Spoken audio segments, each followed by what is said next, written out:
Hello, Paulo. Welcome to the Corporate Talk. I'm very happy to have you here. Nice to talk to you.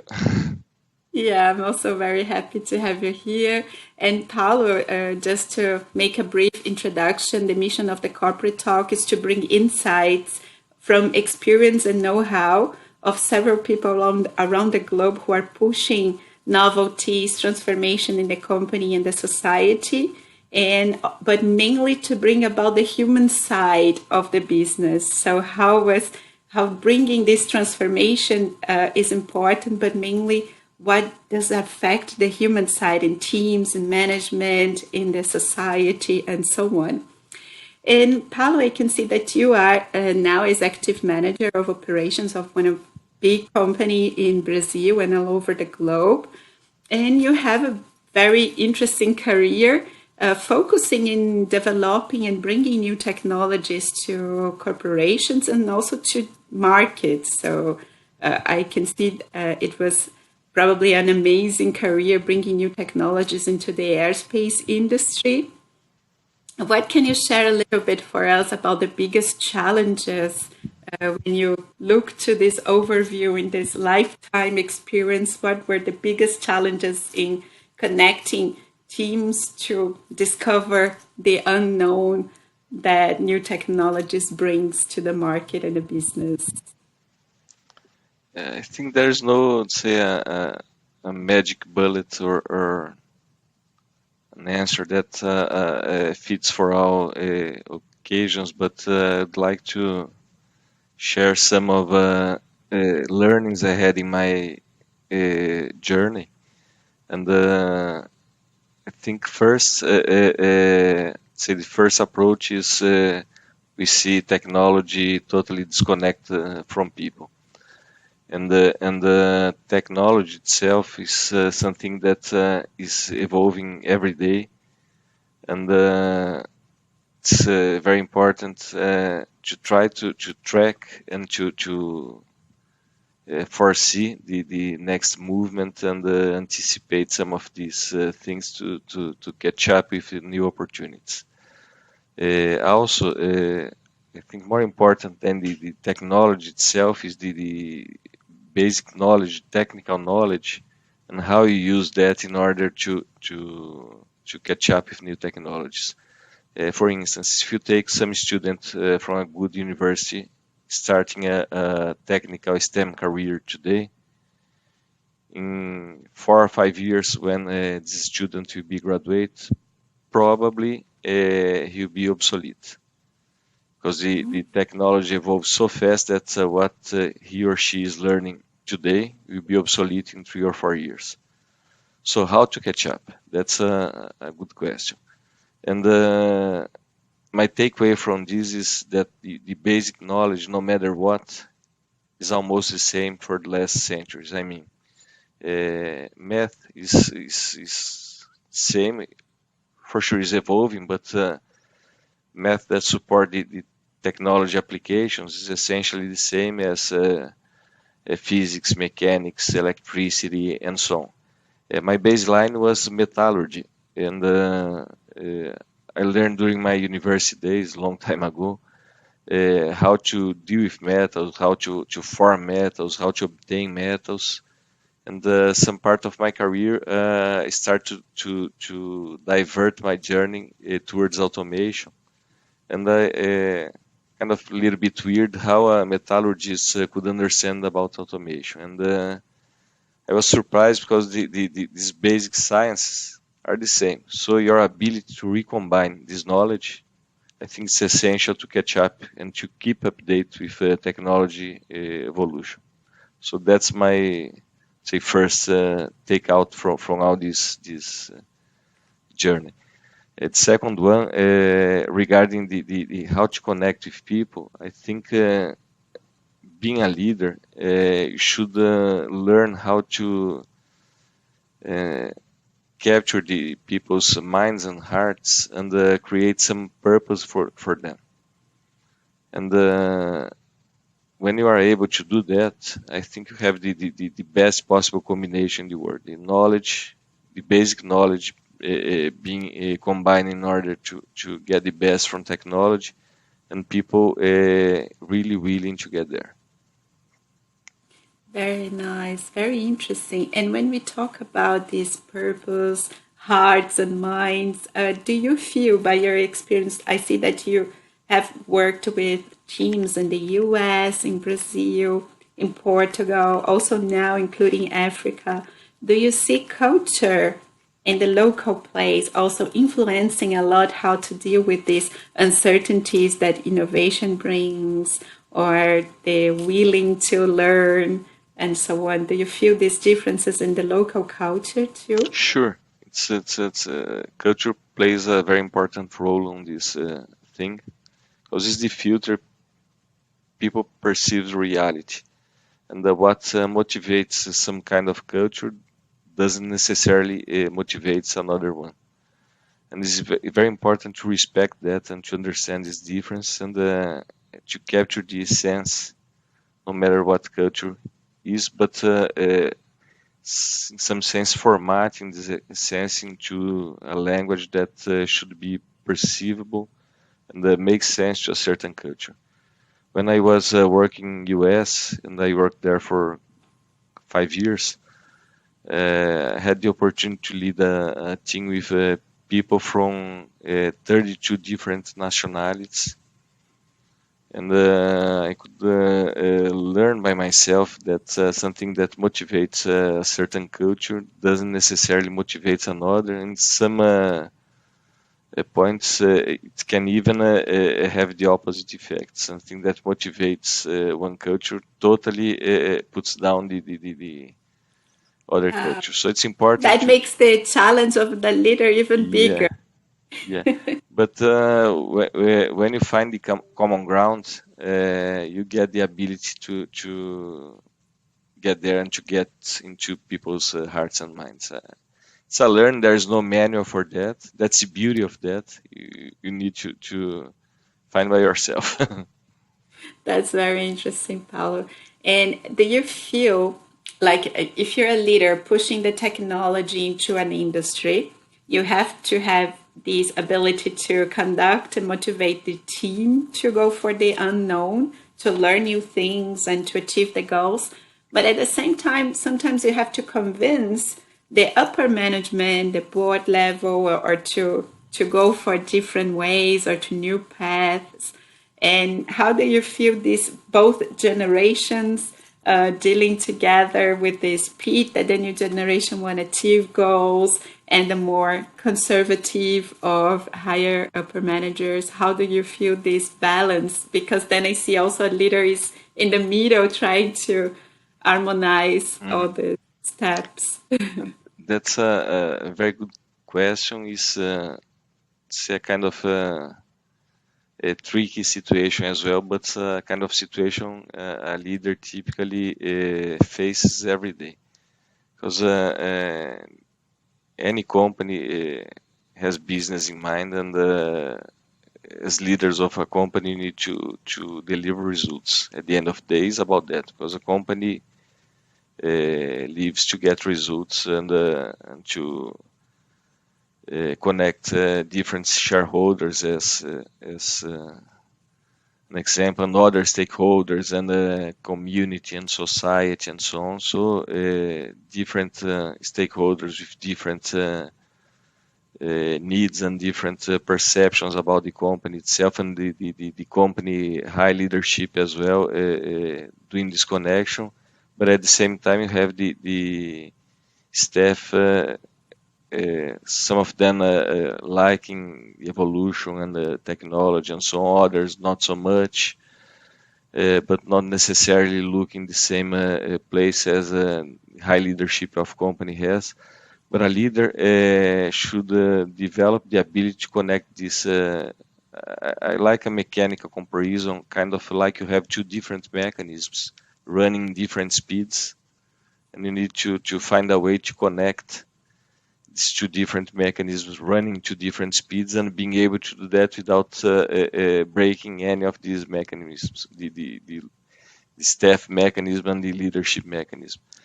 And the way to do that's kind of I like to compare with a clutch in a car.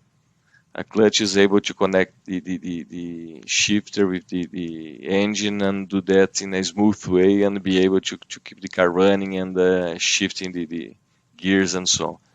I think in some sense leadership should act in the same way, being able to understand that you have different speeds and being able to run one speed when you are connecting to one side and run another speed and doing that smoothly.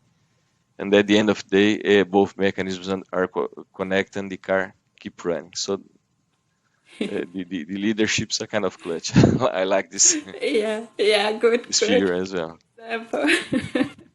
And Paulo, you also mentioned that the new generation is the education system does not teach everything that probably the technology is too fast. When you go, they enter their jobs, their corporations, now maybe the knowledge of the university is already obsolete. So, do you believe that in this case, the projects or the challenges within a company, it's also a way of learning and improving this learning of getting updated about new things? So, give this allowance, permission, or even rights to look for, to study for new approaches to achieve those goals.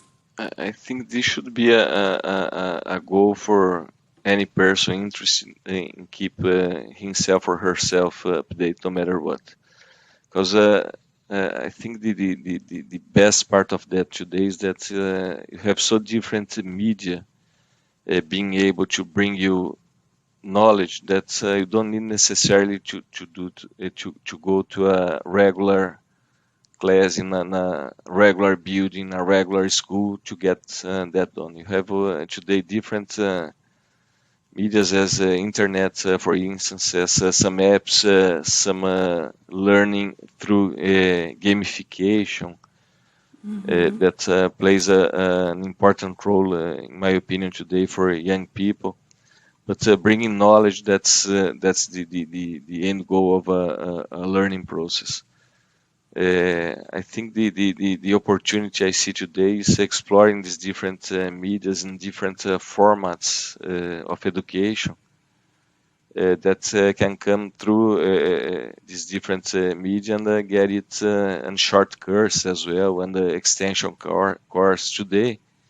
You are able to attend a training from a university in other side of the world without taking a plane from your home with these online classes. And if someone doubt that kind of until a year ago, after this pandemic situation we are facing today, it pushes us to prove that you are able to do lots of things, including work, including learning, online, far from the physical place you should be kind of until a year ago. So I think it opens totally different new opportunities for learning and keeping updates and bringing knowledge no matter what.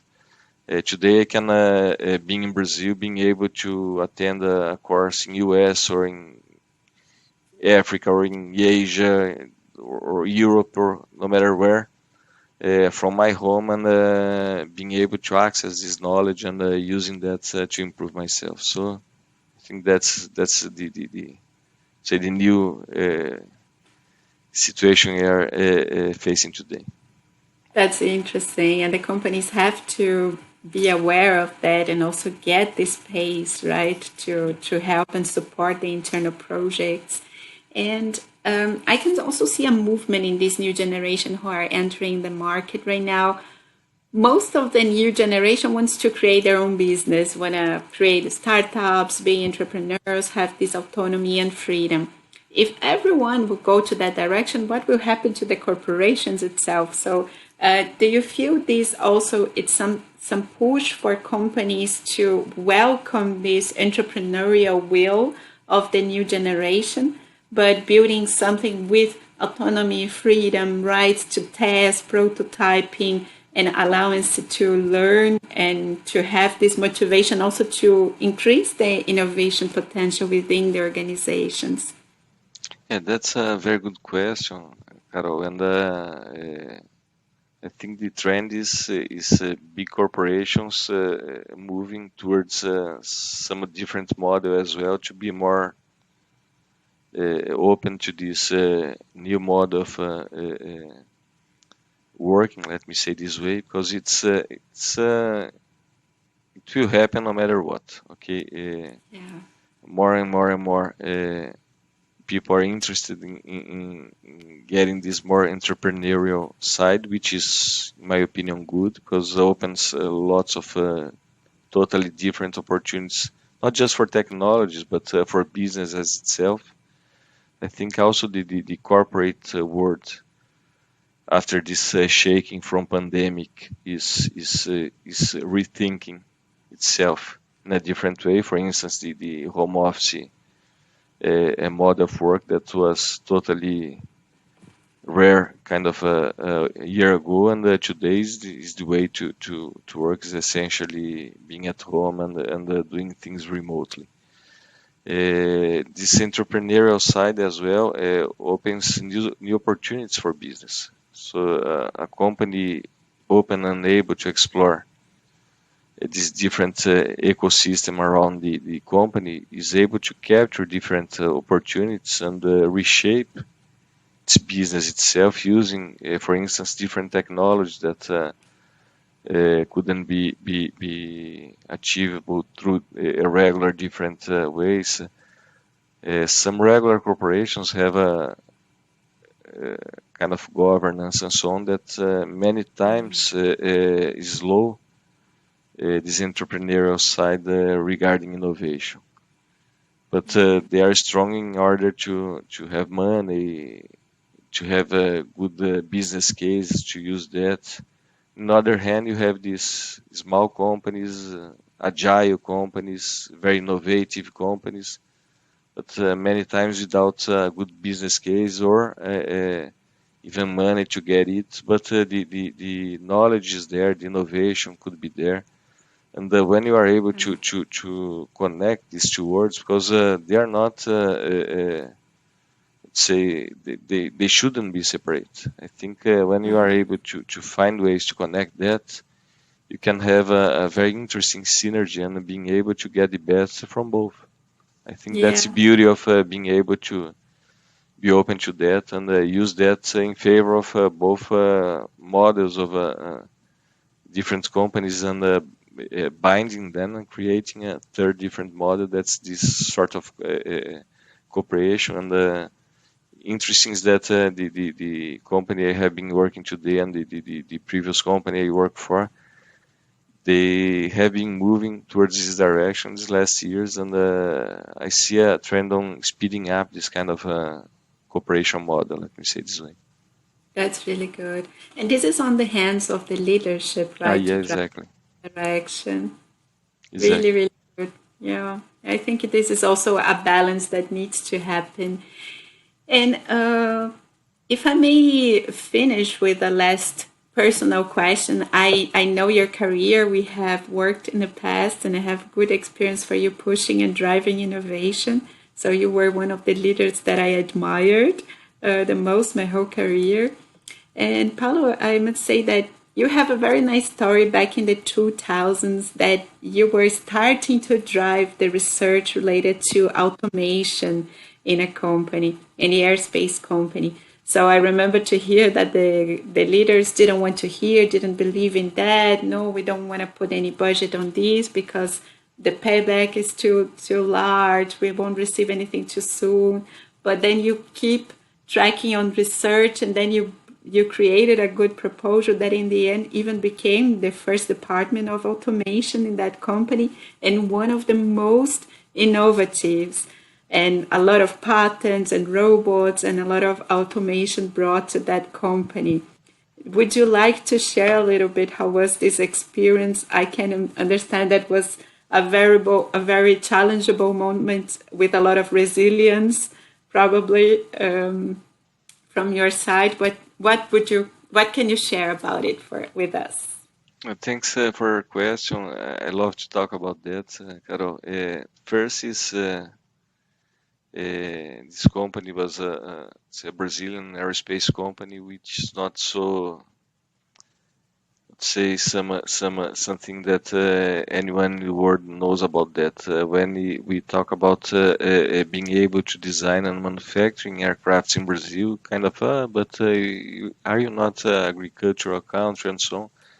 And you have a strong story on engineering in Brazil that support this venture decades ago, almost 5 decades ago. But I think the first challenge is myself believing myself, and it was not easy to believe myself that I would be able to do that. Because as I mentioned, my background was metallurgy, that has nothing to do with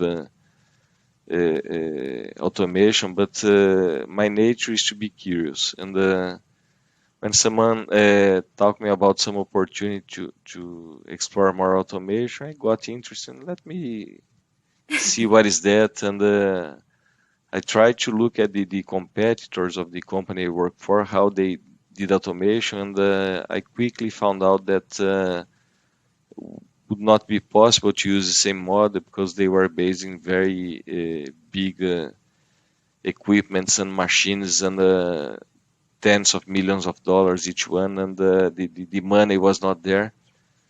And I start to think to myself, what if I try to put some robots instead of huge machines, and robots are cheaper and more flexible, and find a good business case for that.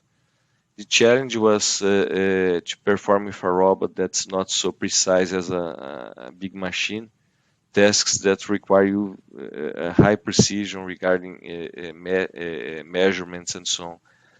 And was interesting because I was lucky to find some guys that got interested to get the same goal, and we got together and start to prototype some ideas, lots of moonshine.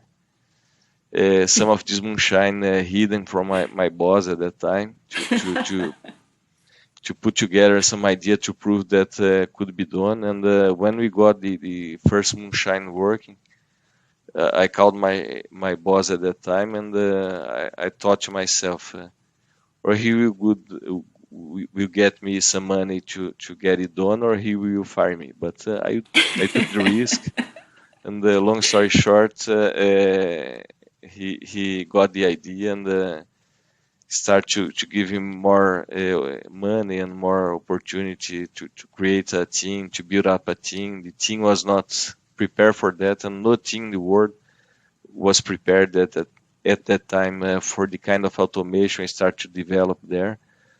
And at that time, I associate with some engineering schools to also create educational program to train and to form people to be used in my team to develop innovative solutions to the company. And I learned was a learning process. And looking back in the past, I think it's learned me how to be more resilient, to not give up to the first no. To be honest with you, I got lots of no's before getting the first yes. But I can say my imagine. final outcome on that is, if you believe in something, keep insisting, because one day you will get there. And also was a wonder journey, because I could met people in different parts of world believing the same thing, and create a network around automation that even today the other competitors of this Brazilian company have no same solutions we developed kind of 10 years ago, 12 years ago, 8 years ago. Even today, like painting aircrafts, nobody today is painting aircrafts using robots. And here in That's Brazil, we true. are doing that more than 8 years, and other different processes as well. So was an interesting journey to tell you. I must say that it's the combination of what we say an entrepreneur should have to build a startup is the motivation, the passion, the curiosity, the risks he's sharing. And I'm sure you have made a great pitch to your boss so he can also approve the budget to continue the research and formalize the automation process later. So I must say that you're the big example of an innovator, entrepreneur within your organization. So very happy. I really like your story, and I'm always very inspired by your career. So I really appreciate your time and sharing this a little bit with us here. Thank you, Carol. I think when we worked together, you also drove the innovation at the organization you work for in the past, and you inspire me a lot as well to challenge myself and to challenge my team how to be more innovative and so on, how to bring these ideas to reality through innovation and trying to make the world around us a little bit better. And I think we succeeded at that time. And I was happy That's true. to talk to you again today and remember about these very interesting times we lived together in the past. Very nice to talk Thank to you. you. Thank you, Paulo. Very nice. Also, and I'm sure we will have more to talk about the future projects in the future. So thank you very much for your time. Thank you, Carol. I appreciate talking to you.